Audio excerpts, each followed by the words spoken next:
Olá, sejam bem-vindos novamente a mais um episódio do nosso estudo Conhecendo o Nosso Lar.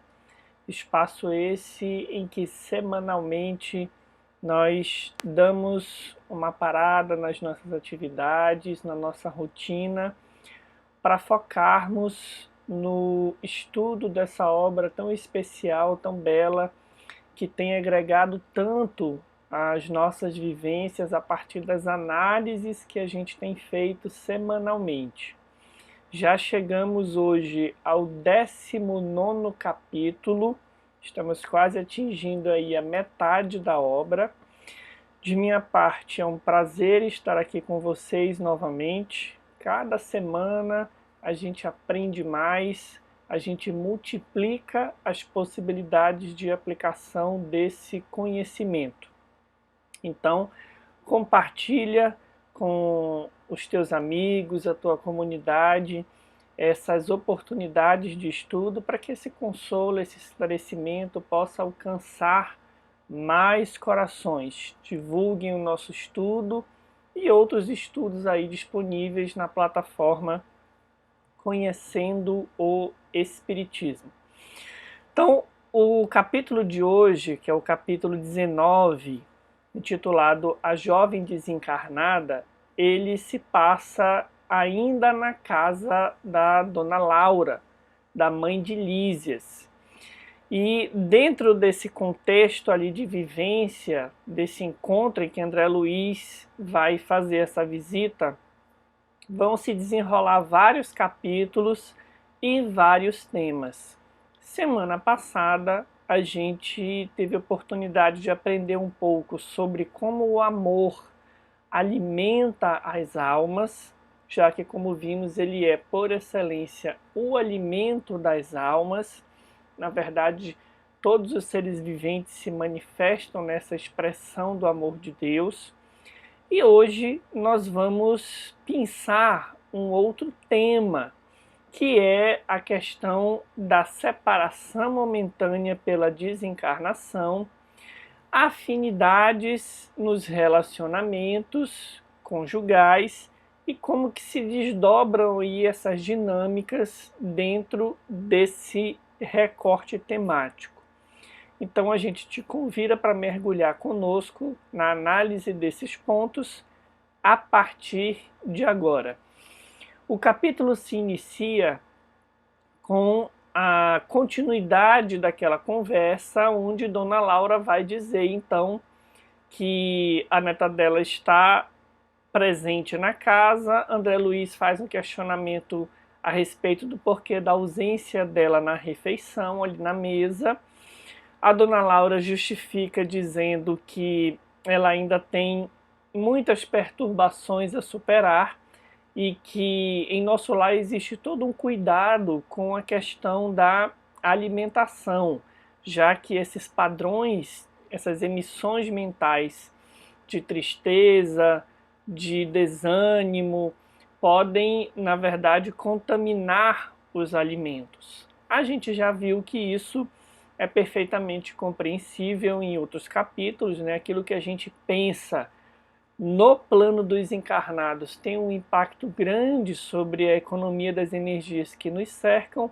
Imaginem num plano mais sutil como esse, em que se encontra nosso lar. Então, a partir desse momento, André Luiz pede para visitar, para conhecer, melhor dizendo, a neta de Dona Laura. E aí vai começar então a cena que nós vamos ler aqui e de onde vão surgir os pontos temáticos. André Luiz diz assim: vi a jovem arregalar os olhos muito negros, como a reter o pranto, mas em vão. O tórax começou a arfar-lhe violentamente e, colando o lenço ao rosto, não conseguia conter os soluços angustiosos.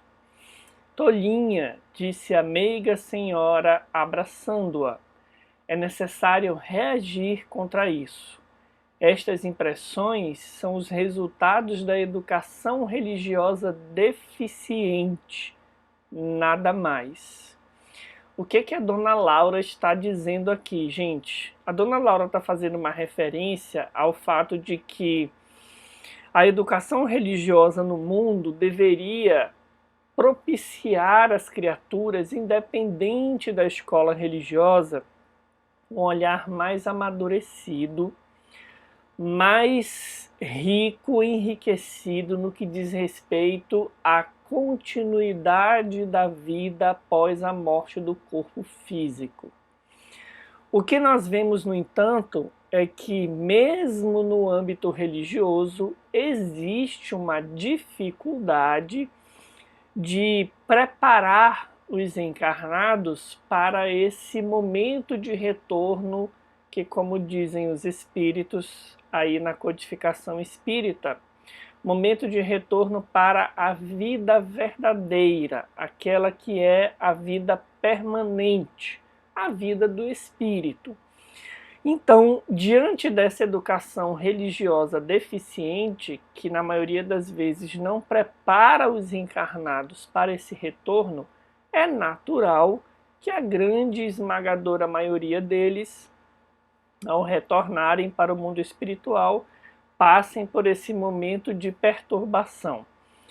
O Livro dos Espíritos também nos fala algo a respeito disso, dizendo que o conhecimento do Espiritismo auxilia, porque de antemão a criatura já sabe o que a aguarda após a finalização da vida biológica, do corpo físico, a separação ali do espírito do seu instrumento de trabalho na encarnação. Então, a partir disso, a dona Laura faz uma referência interessante a essa educação religiosa deficiente. Mas o diálogo vai continuar.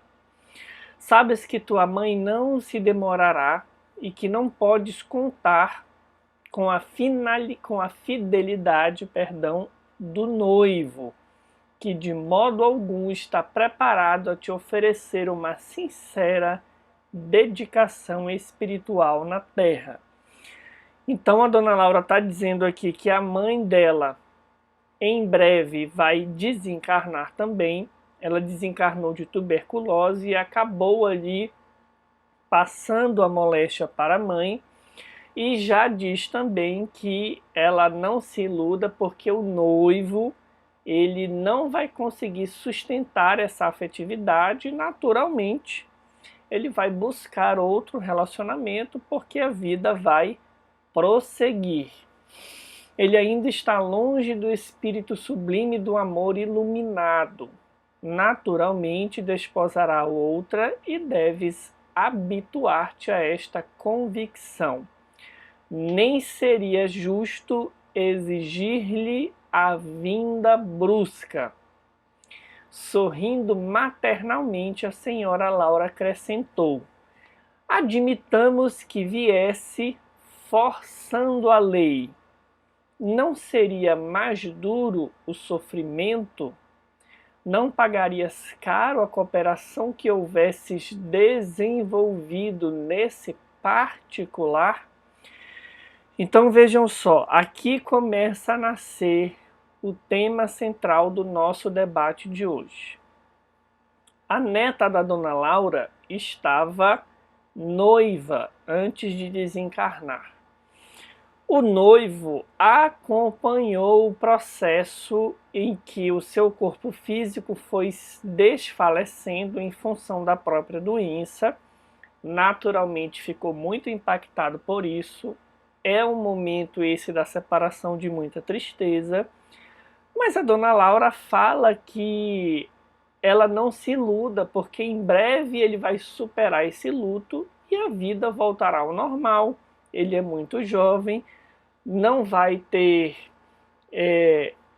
a condição de superar, digamos assim, esse impositivo a que todos nós encarnados estamos vinculados muitas vezes, de buscarmos um relacionamento e que, portanto, não conseguirá atender as expectativas dela no que diz respeito a essa fidelidade para os compromissos, ainda quando o corpo material ali tenha se encerrado no seu ciclo de vida e o espírito tenha deixado esse corpo. Ou seja, ela desencarnando, ele não vai manter aquele compromisso. Isso, mais uma vez a gente repete, é compreensível. Poderia acontecer desse compromisso ser mantido, mas isso não vai acontecer, já está avisando a dona Laura. E se ele fosse compelido a fazer esse retorno, né, conforme seria o desejo dela, se ele pudesse partir para o mundo espiritual, o sofrimento seria muito maior.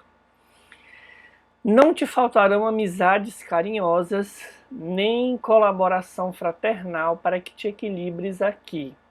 E se amas de fato o rapaz, deve procurar harmonia para beneficiá-lo mais tarde. Além disso, tua mãe não tarda a chegar. Penalizou-me o pranto copioso da jovem. Procurei estabelecer novo rumo à conversação, tentando subtraí-la à crise de lágrimas. Então, vejam aqui que a dona Laura está tentando passar para a neta um conjunto de realidades para alguém que acabou de retornar da encarnação. Primeiro, que ela entenda que esse momento é um momento novo, que o noivo não tem condições de manter o idealismo no que diz respeito ao afeto que ela carrega, que ele vai naturalmente procurar outro relacionamento e que ela busque apoiar ele nesse momento para que depois possa continuar ali esse afeto que foi construído nessa relação em outras bases. Esse ponto é que é desafiador para nós encarnados muitas vezes compreendermos. E é isso que nós vamos já analisar. De onde vem você, Luísa? André Luiz pergunta. A mãe de Lísias, agora calada, parecia igualmente desejosa de vê-la desembaraçar-se. Após longos instantes em que enxugava os olhos lacrimosos, a moça respondeu, do Rio de Janeiro. Mas não deve chorar assim, objetei. Você é muito feliz. Aí vejam a comparação aqui da experiência de André Luiz com a experiência da neta da dona Laura. Vejam como que a trajetória de André Luiz faz ele ter um olhar diferenciado para o que para ela é o maior somatório de dores que alguém poderia viver. Porque ele está olhando aqui, o que ele vai falar para ela agora é do ponto de vista de alguém que passou 8 anos nas zonas inferiores, nas regiões do umbral. E ele está dizendo para ela, olha, você desencarnou há poucos dias, está com os seus parentes e não conheceu tempestades na grande viagem. Ou seja, teve todo um amparo no momento da desencarnação, não ficou tempo ali naquelas regiões de sofrimento, enfim. Ela pareceu reanimar-se, falando mais calma. Não imagina, porém, o quanto tenho sofrido. 8 meses de luta com a tuberculose, não obstante os tratamentos. A mágoa de haver transmitido a moléstia à minha carinhosa mãe. Além disso, o que padeceu por minha causa o pobre noivo é inenarrável. Ora, ora, não diga isso, observou a senhora Laura sorrir. Na Terra temos sempre a ilusão de que não há dor maior que a nossa. Pura cegueira. Há milhões de criaturas afrontando situações verdadeiramente cruéis comparadas às nossas experiências. Arnaldo, porém, vovó, ficou sem consolo, desesperado. Tudo isso dá que pensar acentuou o contrafeito. Então vamos lá. Na cabeça dela, o noivo dela, o Arnaldo, ficou absolutamente desesperado com a partida dela, tá? Inconsolável, sem eira nem beira, sem rumo nenhum. E aí ela está respondendo isso para a avó, que está dizendo que a dor dela não é a maior dor do mundo, que ela está enfrentando um momento de dificuldade, mas aquilo é natural e existem dores maiores, ela está tendo todo um amparo, enfim. A gente vai compreendendo a partir dessa narrativa que a posição da neta da Dona Laura é uma posição muito fechada em si mesma. E daí, provavelmente, a acentuação dos sofrimentos que ela traz. Vamos já também analisar esse ponto. Aí, diante dessa percepção da neta dela, a Dona Laura diz assim: e acreditas sinceramente nessa impressão? Esse diálogo é muito interessante, porque a gente fica se perguntando se seria apropriado a Dona Laura falar isso tudo agora ou não. Será se ela não está sendo um tanto quanto incisiva demais, abrindo o jogo com a neta que acabou de retornar, né, da encarnação, passou pelo processo ali da separação do corpo físico, enfim. Perguntou a matrona com inflexão de carinho: observei teu ex-noivo diversas vezes no curso da tua enfermidade. Aqui vem o olhar da avó, aqui vem o olhar da Dona Laura dizendo para a neta o que efetivamente se passa no coração do noivo dela, no coração de Arnaldo. Era natural que ele se comovesse tanto vendo-te o corpo reduzido a frangalhos. Portanto, todo aquele sofrimento que a neta dela diz ter presenciado, a Dona Laura está dizendo que era natural, porque foi uma situação muito impressionável. A tuberculose consumiu, exauriu ali o corpo físico da neta, e aquilo impressionou sobremaneira o noivo dela. Mas não está preparado para compreender um sentimento puro. Reconfortar-se-á muito depressa. Amor iluminado não é para qualquer criatura humana. Conserva, portanto, o teu otimismo. Poderás auxiliá-lo, sem dúvida, muitas vezes, mas no que concerne à união conjugal, quando puderes excursionar as esferas do planeta em nossa companhia, já o encontrarás casado com outra. Então vejam que o contraponto da Dona Laura para a neta é bastante intenso. Ela está dizendo que a percepção dela a respeito do próprio marido não é exatamente aquilo que ela está imaginando. As lágrimas do noivo são em função do quão impressionável ele ficou com o processo da desencarnação e adoecimento dela. Mas que passado esse momento, ele não tem condições para dar a ela esse amor iluminado, incondicional, que espera, inclusive, que a vida inteira se transcorra para que possa haver um reencontro após a desencarnação dele. Em breve, diz ela, ele estará muito reconfortado, e quando nós formos visitá-lo na Terra, você se prepare que ele já estará casado com outra. Admirado, por minha vez, notei a surpresa dolorosa de Heloísa. Não sabia a convalescente como portar-se ante a serenidade e o bom senso da avó. Essa informação aqui é muito importante, porque a fala, o conteúdo da fala da Dona Laura pode parecer talvez desapropriado para o momento, e a gente imagina ela falando isso num tom um tanto quanto severo. Mas a verdade é que André Luiz caracteriza aqui a fala dela como serena e de bom senso.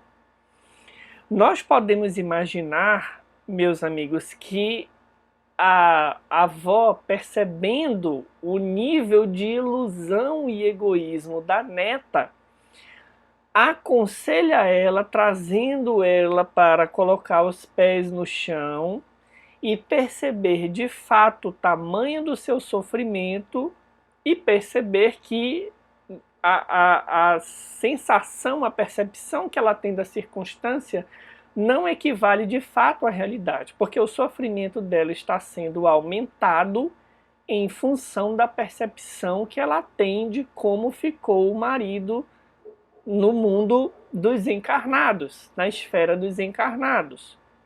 Então a fala da Dona Laura aqui não é uma chamada de atenção grosseira, nem uma maledicência, como muitos podem ler analisando esse capítulo. A fala da Dona Laura é uma fala carinhosa, serena, de bom senso, tentando trazer a filha para a percepção verdadeira a fim de atenuar o sofrimento dela. Essa é a grande diferença. Ela não analisa a conduta do noivo da Heloísa para destacar a maldade dele ou a infidelidade dele, que não haverá do ponto de vista do mundo, porque Heloísa terá retornado, né, terá desencarnado. A intenção dela é única e exclusivamente colocar a percepção da neta em bases de realidade e bom senso para que ela possa se apropriar das emoções adequadas para aquele momento. E aí o diálogo continua. Será possível? Fala a Heloísa. A genitora de Lísias esboçou um gesto extremamente carinhoso e falou: não sejas teimosa, nem tentes desmentir-me. Vendo que a enferma parecia tomar a atitude íntima de quem deseja provas, a senhora Laura insistiu muito meiga. E aí, vendo que a Heloísa questionava aquela percepção, pedindo alguma prova, vai relatar a Dona Laura. Não te recordas da Maria da Luz, a colega que te levava flores todos os domingos? Pois nota, quando o médico anunciou em caráter confidencial a impossibilidade de restabelecer-te o corpo físico, Arnaldo, embora muito magoado, começou a envolvê-lo em vibrações mentais diferentes. Agora que aqui estás, não demorarão muito as resoluções novas. Que horror, vovó! Falou a Heloísa. Horror por quê? É preciso te habituares a considerar as necessidades alheias. Teu noivo é homem comum. Não está alertado para as belezas sublimes do amor espiritual. Não podes operar milagres nele por muito que o ames. A descoberta de si mesmo é apanágio de cada um. Arnaldo conhecerá mais tarde a beleza do teu idealismo, mas por ora é preciso entregá-lo às experiências de que necessita. Então, de novo, o que a Dona Laura está dizendo aqui para a neta, para a Heloísa? Que ela precisa aprender a considerar as necessidades alheias. Ela não está condenando Arnaldo. Ela está dizendo que diante da partida da noiva, Arnaldo, na condição de encarnado e dentro do estágio evolutivo em que se encontra, vai optar por desposar outra mulher. Porque esse amor capaz de dar tamanha renúncia pelo fato de ter perdido a noiva ali muito cedo, de passar uma encarnação inteira esperando o momento do reencontro, isso não vai acontecer da parte dele. No entanto, o que a gente gostaria de destacar aqui, até a partir da fala seguinte, quando ela diz que não se conforma né, falando justamente Maria da Luz, a amiga que sempre julguei fidelíssima, é que a Heloísa, ela tem uma posição muito autocentrada, muito autofocada. Ela tem uma tendência de ver sempre as próprias necessidades em detrimento das necessidades dos outros. E isso aumenta o sofrimento dela, torna a percepção dela superlativa a respeito do próprio sofrimento, tanto quanto do sofrimento do marido, que como a gente vê, do noivo melhor dizendo, que como a gente vê, na verdade, já está se encaminhando aí para outra relação naturalmente, após a desencarnação da noiva. A senhora Laura, ali diante da resposta da neta, sorriu e falou cautelosa: não será, porém, mais agradável confiá-lo aos cuidados de uma criatura irmã? Maria da Luz será sempre tua amiga espiritual, ao passo que outra mulher talvez te dificultasse mais tarde o acesso ao coração dele. Vejam a visão da Dona Laura, gente. É uma quebra de paradigmas no que diz respeito à visão que nós encarnados temos das dinâmicas das nossas relações. Nós não conseguimos considerar, na maioria das vezes, o impacto que essa dinâmica da imortalidade e, ao mesmo tempo, da necessidade de reencarnar e desencarnar, o impacto que essa dinâmica impõe sobre a forma saudável de vivermos os nossos afetos. Na verdade, o que a Dona Laura também está destacando aqui é que é melhor que seja essa companheira um coração próximo ao da Heloísa, que depois, quando ela for tentar auxiliar o marido, pelas afinidades ali da amizade, ela vai ter acesso ao coração do marido na condição de desencarnada, ok? Quando ela voltar para a Terra e for reencontrá-lo, ele estando com uma amiga que é próxima ao coração dela, ela tem uma certa confiança e terá acesso ali pela afinidade ao coração do marido, ao passo que se fosse outra mulher, isso não seria possível. Eu consigo compreender o estranhamento que isso aqui causa, provavelmente em 90% de todas as pessoas que lessem esse conteúdo.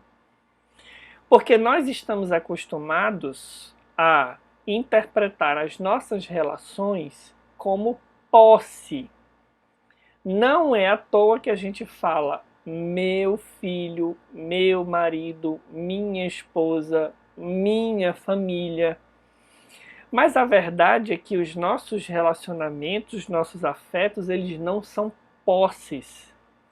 Eles são experiências iluminativas na jornada de imortalidade que nós estamos galgando, a fim de alcançarmos a perfeição espiritual.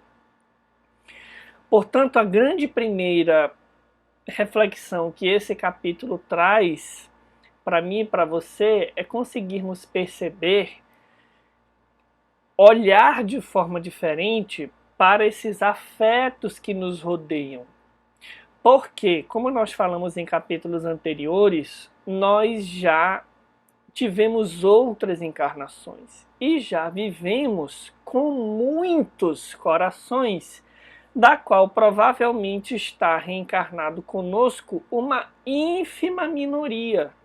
Nós temos muitos amores, almas caras à nossa alma, que não reencarnaram pelo simples fator limitante de que não dá para ir todo mundo que a gente vai conhecendo, ampliando a família de laços espirituais ao longo do processo do espírito, não dá para todo mundo reencarnar junto e desencarnar junto o tempo todo. Nós temos momentos próximos a corações que nós amamos ou aqueles que nós temos aprendizados pendentes, E esses momentos eles vão se alternando, porque as almas têm o seu caminho individual. Vejam que a visão imortalista da vida, dentro dessa concepção reencarnatória, ela convida a cada um de nós a reformularmos a visão que nós temos a respeito de afetos, desafetos, presença, ausência, a forma como nós vemos esses que nós amamos. São verdadeiras quebras de paradigma para a gente que está acostumado pela própria cultura materialista da nossa sociedade a enxergar a família como posse e a desencarnação como fim, a morte como fim. Se a vida continua, é natural que o marido, o noivo, estou querendo sempre chamar de marido, o noivo da Heloísa, possa ter um ensejo de procurar uma outra esposa, porque a jornada dele vai continuar, e a Heloísa, tendo aí a necessidade de desencarnar na idade que desencarnou, tenha que compreender que esse ensejo é mais do que justo. Porque se um está no plano dos encarnados e o outro no plano dos desencarnados, imagine o que seria a Heloísa pedir, exigir que o marido atravesse a encarnação inteira sozinho até que possa reencontrá-la. Seria, sem sombra de dúvidas, um gesto de renúncia fenomenal e merecedor do nosso mais profundo reconhecimento e admiração. Mas o que a dona Laura está dizendo é que não dá para esperar isso do Arnaldo no estágio evolutivo em que ele se encontra. E aí a Heloísa vai dizer que não se conforma, ela vai continuar chorando, enfim. E aí ela termina dizendo o seguinte: sei a causa do teu pranto, filhinha, nasce da terra inculta do nosso milenário egoísmo. Vejam só, da nossa renitente vaidade humana. Entretanto, a vovó não te fala para ferir, mas para acordar. Pois bem, diante de tudo isso, de todo esse cenário construído no capítulo 19, vamos ver o que a codificação espírita, as obras básicas, fundamentais e algumas obras complementares podem nos dizer a respeito dessa dinâmica de desencarnação, reencarnação e encontro e desencontro de alguns laços afetivos que nós vamos construindo. A primeira coisa que a gente precisa compreender é que essa dinâmica imortalista e de trânsito entre o mundo espiritual e o mundo físico mais denso nos impõe é uma visão de impermanência.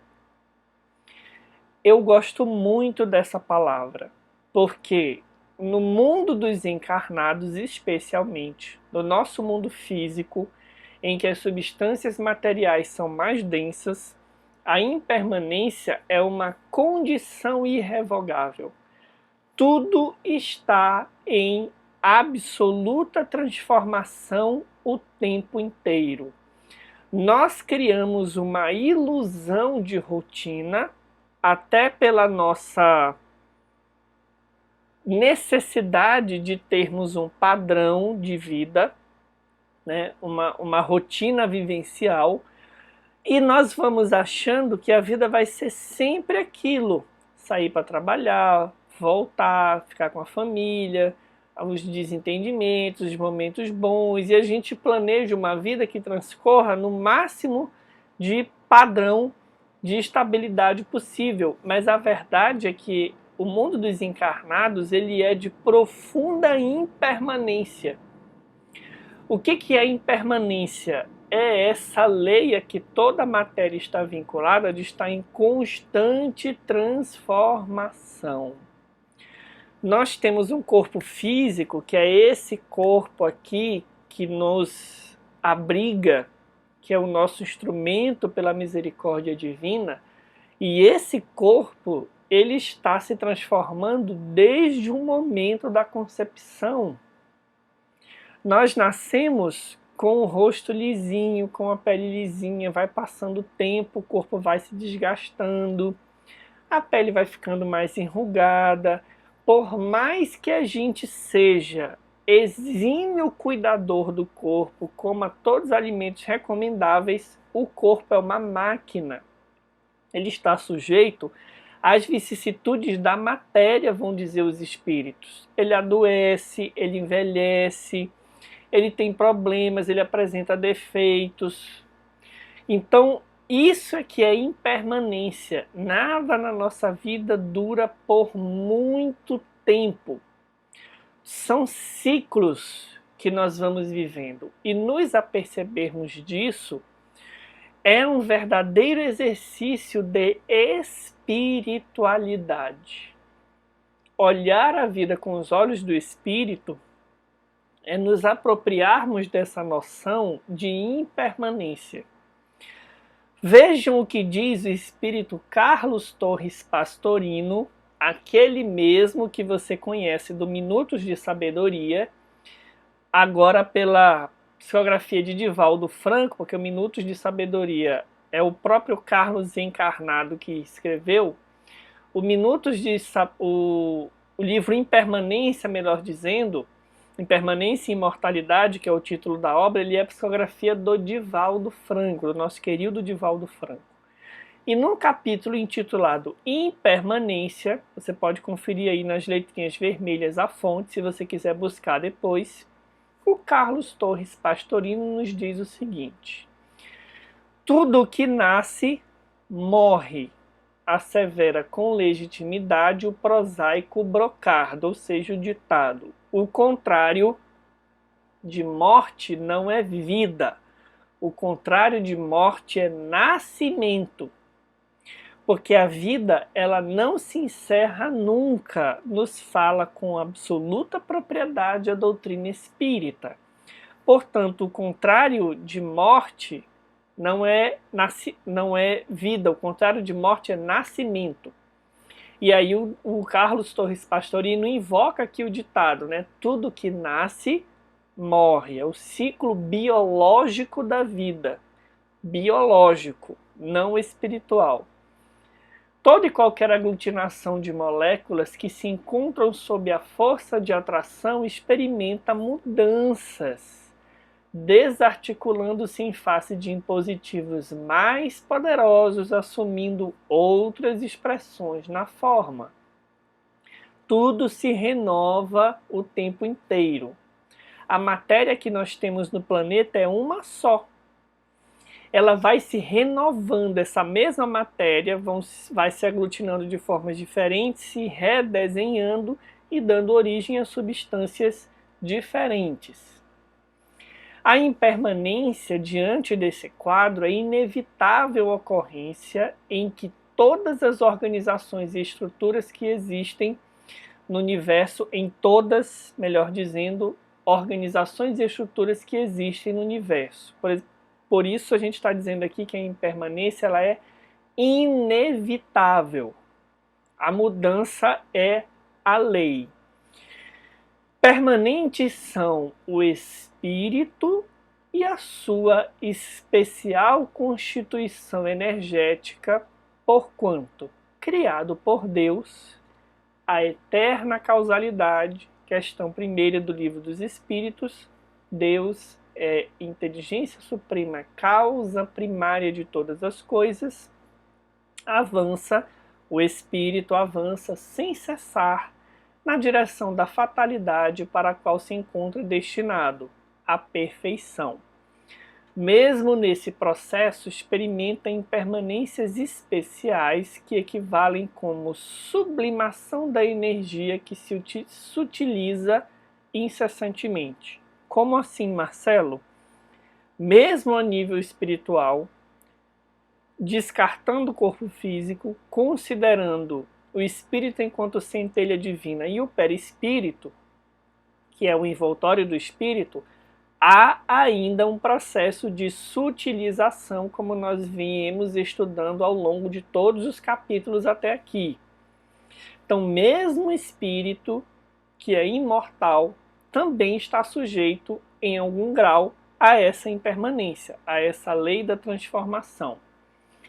A reencarnação tem por finalidade o desenvolvimento do Deus interno em cada espírito. Entretanto, a ressurreição espiritual, ou seja, voltar para o mundo espiritual, desencarnar, é o processo mais eficaz para ensejar a conquista do eu integral. Porque em cada ressurreição, que equivale sair da sombra de si mesmo para a claridade da consciência, a superar a ignorância mediante a aquisição do conhecimento, dá-se um passo avançado e produtivo na conquista da paz que se anela. Isso aqui é muito interessante. Todas as vezes que a gente desencarna, a gente passa por um processo de retorno para a vida verdadeira. Esse processo não é uma simples volta. Tanto para nascer quanto para desencarnar, a gente precisa se acostumar novamente à realidade em que nós estaremos vinculados. Quando a gente reencarna, a gente passa pela infância, e a infância é um processo de reeducação, não somente do modelo biológico ali, que aprende a comer, que aprende a andar, mas é um processo em que o espírito se acostuma de novo às limitações que a encarnação lhe impõe. Da mesma forma, desencarnar é um processo pelo qual nós aprendemos a viver de novo no mundo espiritual.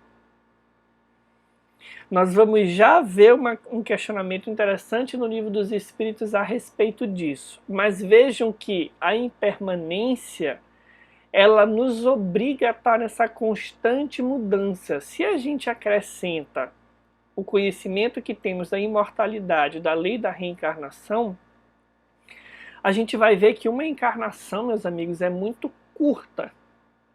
80 anos, que é o tempo médio, 70, 80 anos, passa voando.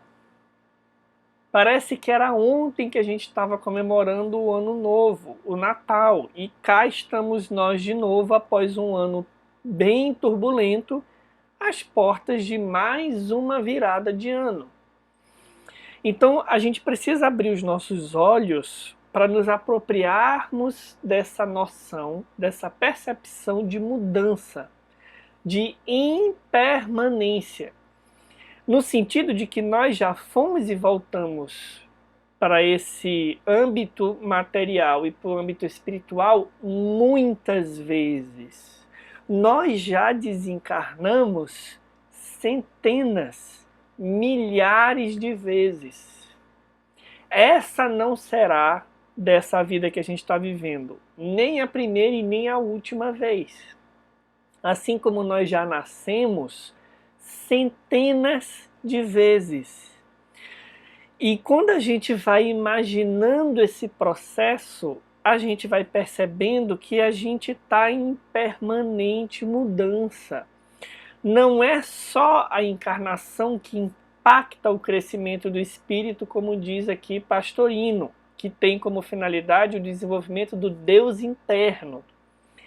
Voltar para o mundo dos espíritos é um processo de tomada de consciência de uma utilidade que nós não podemos mensurar para o processo evolutivo do espírito. O arrependimento que ele sente por não ter feito o que podia, ou a alegria que sente ao fazer o que devia, são experiências que ficam gravadas no imo do ser. E que mesmo considerando que ele vai reencarnar, aquela sensação que ele teve naquele ato de desencarnação vai marcar o amadurecimento dele para a tomada de decisões mais sábias em encarnações futuras. Vejam que a sabedoria divina ela é de uma beleza inestimável. Porque alguém poderia dizer assim, Marcelo, não seria melhor não desencarnar? Já que o espírito é imortal, por que ele não tem uma vida só?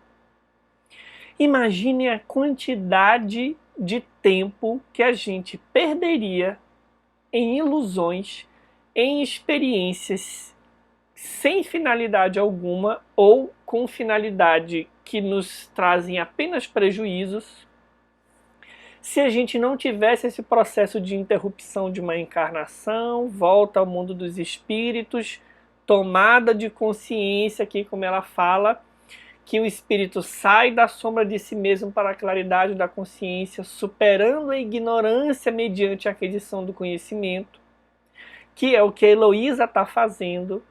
No egoísmo dela, ela está aprendendo que o marido tem necessidades, que a vida vai continuar, que o amor transcende esses formalismos que a encarnação nos traz. Então, cada volta do espírito à condição de espírito sem o corpo físico é uma experiência com uma carga de aprendizado, uma carga pedagógica, didática no que diz respeito ao entendimento das leis divinas, que a gente não pode mensurar. Daí a beleza desse processo. Morrer não é só deixar o corpo. Morrer é uma experiência complexa que traz, apesar, principalmente quando a encarnação não foi aproveitada, apesar dos sofrimentos momentâneos que traz, é um ganho, é um despertamento para o espírito que nós não temos como quantificar.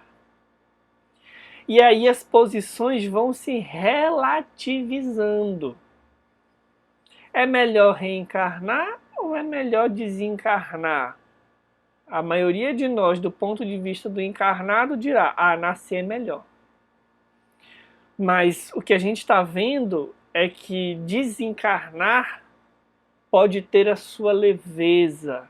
E aí vejam o que traz aqui o Carlos Torres Pastorino. A tradição védica, ou seja, ali indiana, informa que o nascimento orgânico é morte, porque é uma viagem no mundo de sombras de limites. Ou seja, nascer equivale a morrer, porque você está entrando no mundo limitado, que é o mundo dos encarnados. Quanto que a morte é vida, ao passo que a morte é vida, por ensejar a libertação do presídio da matéria para facultar os voos nos rios do infinito. Ou seja, a perspectiva se inverte. Nascer é muito mais desafiador do que desencarnar. O espírito está partindo para uma jornada em que, diante do comprometimento que ele tem, dos compromissos assumidos, existe todo um anseio de acertar e uma ansiedade de não repetir os mesmos erros. Desencarnar é retornar à vida verdadeira. E se você cumpriu ali, pelo menos parcialmente, o seu planejamento, isso será feito com uma leveza, com uma tranquilidade. A gente tem que ir aprendendo a mudar o nosso olhar a partir do conhecimento espírita. Aqui na minha família a gente brinca às vezes e quem não entende fica assustado com essa quebra de paradigmas. Certa vez a minha mãe foi fazer uma cirurgia e a família preocupada dizia assim: e aí, Sara, tomara que dê tudo certo, né? Eu acho que vai dar tudo certo. Eu dizia assim: olha, eu acho que a minha mãe já tem merecimento para desencarnar, porque a encarnação dela é de muito trabalho, muito aprendizado, muita luta. Então eu, particularmente, fico preocupado, né, no bom sentido da palavra, porque ela já tem crédito para desencarnar. Mas, se Deus for bom, Ele vai nos conceder mais algum tempo dela conosco. E aí a gente diz, desencarnar não é para quem quer, é para quem merece. A maioria de nós não quer, porque a gente está apegado a essa vida. Mas a verdade é que desencarnar é uma experiência de libertação. O que nos prende não é estar no corpo ou fora dele, com ou sem a presença daqueles que a gente ama. São os nossos atrapalhos na convivência, os nossos erros, o nosso passado de erros que muitas vezes nos persegue. Isso é o que nos perturba. Não é desencarnar ou reencarnar. A gente já fez isso milhares de vezes. A questão é que a consciência precisa se tornando mais lúcida nessa jornada de ir e vir do mundo espiritual. Propõe aqui também o Pastorino, trazendo aqui uma frase de Confúcio, o sábio chinês. Quando nasceste, todos riam e tu choravas. Olha que interessante. O choro significando aí metaforicamente, né, esse mergulho nas experiências desafiadoras da carne. Vive, porém, de tal forma que quando morras, todos chorem, mas tu rias. Vejam que beleza essa proposição, essa mudança de perspectiva. Então, meus amigos, o convite é que nós possamos perceber que a experiência de Heloísa é uma experiência que está escancarando essa noção que a gente precisa ter de impermanência. Tudo muda o tempo inteiro. A gente não é pai de alguém. Nós estamos pai e mãe de espíritos que podem nos ser caros ou que podem representar desafios ao nosso crescimento. Nós não somos eternamente maridos e esposas, nós estamos nessa posição para que possamos crescer juntos. Nós não somos essa identidade, essa persona que a encarnação nos deu. O nosso nome, a nossa conta bancária, os nossos bens, até traços da nossa personalidade que foram construídos em função do meio em que a gente nasceu, eles são dessa encarnação. Tudo vai mudando o tempo inteiro. Os nossos filhos crescem, a gente envelhece, a dinâmica da conjugalidade se altera, uns vão mais cedo, outros vão mais tarde, mas é a dinâmica da vida e isso não deve nos entristecer, isso deve nos alegrar, porque tudo caminha para a perfeição. Apesar das separações momentâneas que não precisam significar desencontro no sentido afetivo, todos nós estaremos um dia reunidos na perfeição espiritual. Não haverá mais a necessidade da desencarnação, de todos esses processos que trazem dores, naturalmente trazem dores, mas não haverá mais essa necessidade. A respeito disso, nessa última parte do nosso estudo, vamos ver aqui algumas questões do Livro dos Espíritos, o que ele nos fala a respeito desse tema. Na questão 319, tem uma pergunta justíssima de Kardec aos imortais. Já tendo o espírito vivido a vida espírita antes da sua encarnação, como se explica o seu espanto ao reingressar no mundo dos espíritos? Legal essa pergunta, né? Se o espírito já era espírito antes de reencarnar, sabia da sua imortalidade, já tinha vivido outras encarnações, por que ele tem medo ou o que justifica o seu espanto ao passar pelo processo de desencarnação? Isso se dá, respondem os espíritos, no primeiro momento e é efeito da perturbação que se segue ao despertar do espírito. Mais tarde, ele se vai inteirando da sua condição à medida que lhe volta a lembrança do passado e que a impressão da vida terrena se lhe apaga. Da mesma forma que a gente nasce, aquele momento do começo ali, que a infância atenua, que é um momento de perturbação também, a gente vai se acomodando de novo à realidade dos encarnados, isso também acontece na desencarnação.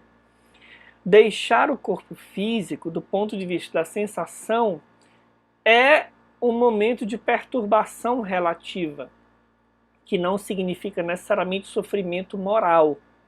Sofrimento moral é consciência pesada diante do que a gente devia ter feito ou podia ter feito e não fez. Perturbação da desencarnação é um fenômeno natural, porque você está trocando ali de ambiência. Isso vai causar alguma perturbação. De novo, que não quer dizer necessariamente sofrimento moral. No relato no céu e no inferno dos espíritos felizes, a gente confere isso lá. Muitos espíritos, quando vão descrever a sua desencarnação, eles falam de uma perturbação momentânea, mas que logo foi substituída ou cedeu lugar à alegria de ter cumprido o que havia se comprometido para aquela jornada reencarnatória.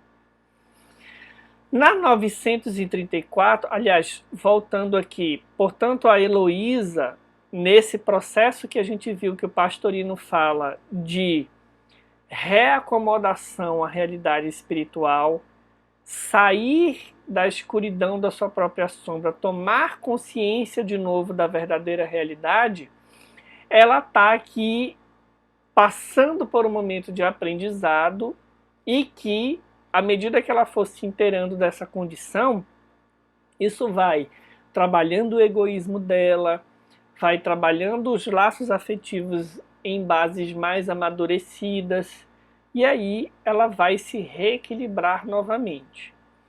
Na 934, pergunta-se: a perda dos entes que nos são caros não constitui para nós legítima causa de dor, tanto mais legítima quanto é irreparável e independente da nossa vontade? Ou seja, a separação física da presença ela é irreparável e ela não depende da nossa vontade. Então essa dor não é legítima? Pergunta Kardec. Os espíritos respondem: essa causa de dor atinge assim o rico como o pobre. Representa uma prova ou expiação, e é comum à lei, ou seja, prova porque o espírito vai ser provado no seu orgulho, no seu egoísmo, no amadurecimento do seu afeto, no desapego, ou expiação quando possivelmente em vidas anteriores a gente causou dores parecidas de separação, hoje a gente vivencia dores semelhantes a fim de que possamos assimilar esse aprendizado da importância ou não demos o devido valor a determinados laços de afeto. Hoje a gente passa pela experiência da separação momentânea para amadurecermos a nossa visão a respeito dessas coisas. Então pode ser uma prova ou uma expiação. Em todo caso, são realidades que existem em mundos imperfeitos. Mundos como, por exemplo, Júpiter, que é o planeta mais evoluído do ponto de vista espiritual, a infância e a velhice são curtíssimas.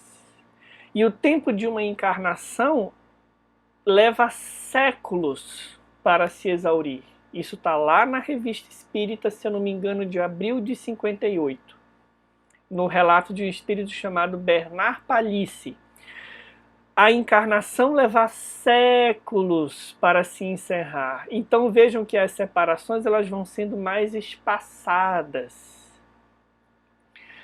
Tendes, porém, uma consolação em poderdes comunicar-vos com os vossos amigos pelos meios que vos estão ao alcance, enquanto não disponde de outros mais diretos e mais acessíveis aos vossos sentidos. Quais são esses meios? Sonhos, a gente deixa o corpo físico e se comunica, se reencontra pelo pensamento. São meios que a gente continua se comunicando com os nossos amores e muitas vezes a gente nem percebe. A gente fica tão ansioso em ter um encontro, uma comunicação no centro espírita, que a gente não percebe que a gente recebe intuições, que a presença deles ali se faz conduzindo questões importantes da nossa caminhada. Vamos lá. Na 297, pergunta: continua a existir sempre no mundo dos espíritos a afeição mútua que dois seres se consagraram na Terra? Veja a situação da Heloísa aí. Essa pergunta está fazendo referência aos espíritos quando os dois desencarnam, mas a gente vai emprestar a resposta dela para compreender a situação da Heloísa. De novo, a pergunta é: continua a existir sempre no mundo dos espíritos a afeição mútua que dois seres se consagraram na Terra? Quanto dura essa afeição? Respondem os espíritos: sem dúvida, desde que originada de verdadeira simpatia. Se, porém, nasceu principalmente de causas de ordem física, desaparece com a causa. As afeições entre os espíritos são mais sólidas e duráveis do que na Terra, porque não se acham subordinadas aos caprichos dos interesses materiais e do amor próprio. O que os espíritos estão nos ensinando? A duração desses laços de afeto, a continuidade deles após a separação momentânea física e tanto no que diz respeito ao reencontro dos dois no mundo espiritual, a duração, a força desse afeto depende da motivação desse afeto. Muitos casamentos se originam de atração física, que é um componente no mundo dos encarnados que precisa comparecer, mas que não pode ser o alicerce da relação, porque a impermanência vai atuar, nós vamos envelhecer e o que vai restar é o alicerce afetivo que sustenta essa relação. Então, quando as relações são motivadas unicamente por beleza física, interesses materiais, financeiros ou de poder, para citar aqui 3 exemplos, essas relações elas têm data de validade curta, bem curta. E o sofrimento vai comparecer como componente para a desilusão desses espíritos que acharam que podiam sustentar uma afetividade em componentes de ordem material, que são coisas que, pela ação da impermanência, mudam o tempo inteiro ou dentro da sua própria natureza ou de mãos em mãos. Nós somos administradores do nosso corpo, do nosso dinheiro, dos nossos bens, da nossa influência. Administradores. Nós não as possuímos. O que nós possuímos verdadeiramente são os nossos patrimônios espirituais. Portanto, o que nós precisamos embasar nas nossas relações afetivas são os nossos patrimônios espirituais. E aí muitos que estão nos assistindo nessa hora devem pensar: então não restou nada que eu fundamente a minha relação. Aí o nosso convite é que você tenha olhos de ver, porque nenhum espírito possui só defeitos.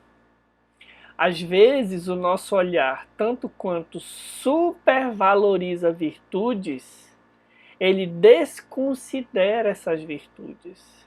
Olha para aqueles que convivem contigo e veja as habilidades que eles têm, as coisas boas que eles têm, o que você pode aprender com eles. E você vai ver que existem motivos de sobra que fortalecem esse afeto entre vocês. A gente não pode ter uma avaliação do outro autofocada, do que ele faz para mim, qual a utilidade dele para mim. A gente precisa amar as pessoas por si mesmas, pelo que elas são. E ninguém ama 30% de alguém, 20% de alguém. A gente tem que amar o conjunto. inclusive aquela parte que ainda é sombra, que assim como nós, também as temos.